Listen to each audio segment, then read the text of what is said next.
ইয়া বড় এক শোল মাছ দিল বড় লাভ, হয়ে গেল জামাইয়ের পাত বাজিমাত। আজকে আমার দিদা কিভাবে জামাই আদরে শোল মাছ রান্না করতো সেটা করে দেখাচ্ছি।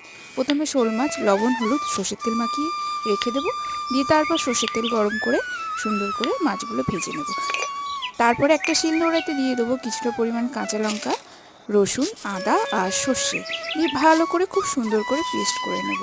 ততক্ষণে আমার মাছগুলো লাল লাল করে ভাজা হয়ে গেছে। এবার ভাজা মাছগুলো তুলে নিয়ে ফোড়নের জন্য দেব জিরে।